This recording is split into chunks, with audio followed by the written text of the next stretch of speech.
Pythagoras theorem के अनुसार कर्ण का वर्ग आधार एवं ऊंचाई के वर्ग के योग के बराबर होता है।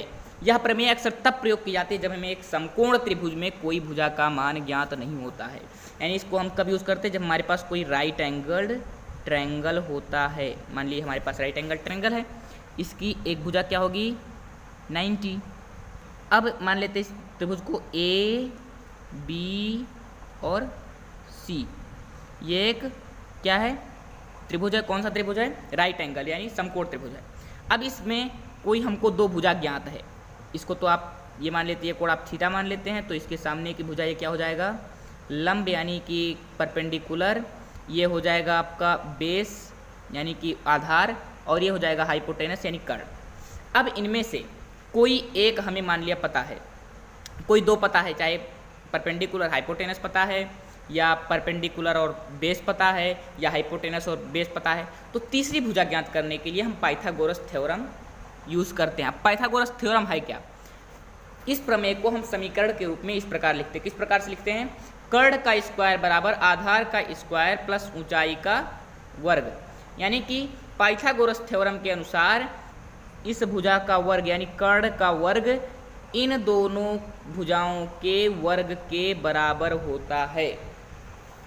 यानी कि अगर ये क्या है परपेंडिकुलर, परपेंडिकुलर का वर्ग कर दिया जाए और बेस का वर्ग कर दिया जाए, तो परपेंडिकुलर और बेस का वर्ग जो होगा वो हमारे हाइपोटेनस के वर्ग के इक्वल होगा।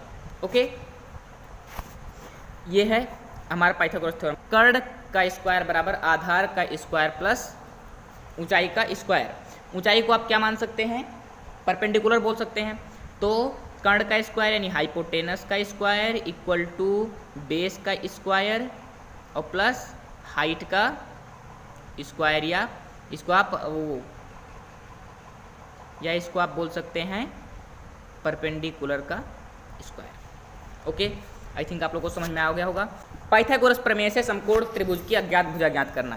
यानी मान लिया अगर हमको इसमें दिया हुआ है आपका परपेंडिकुलर और हाइपोटेनस, ये दो दिया हुआ है, और तीसरा हमको ज्ञात करना है बेस। ओके, इसके लिए सबसे पहले हम इसको समीकरण के रूप में लिखेंगे, परपेंडिकुलर का स्क्वायर प्लस बेस का स्क्वायर इक्वल टू हाइपोटेनस का स्क्वायर।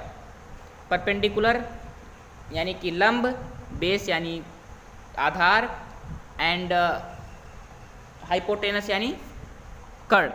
इस समीकरण को आप आसानी से सॉल्व कर सकते हैं। बी को यहाँ रोक करके बी स्क्वायर इक्वल टू यहाँ पे 5 5 जा 25 माइनस 3 3 जा 9 यानी बी बराबर अंडर रूट, जब वर्ग को उधर पक्षांतरित करेंगे तो अंडर रूट हो जाएगा, अंडर रूट 16। अंडर रूट 16 का मान कितना होता है 4। आप लोग को पता है कि अंडर रूट 16 का मान होता है 4, तो इसका बेस क्या हो जाएगा, बेस इक्वल टू 4 आंसर। इसी तरीके से आप पाइथागोरस थ्योरम का यूज़ कर सकते हैं। अगर फिर भी कोई समस्या आती है तो आप निसंकोच पूछिए।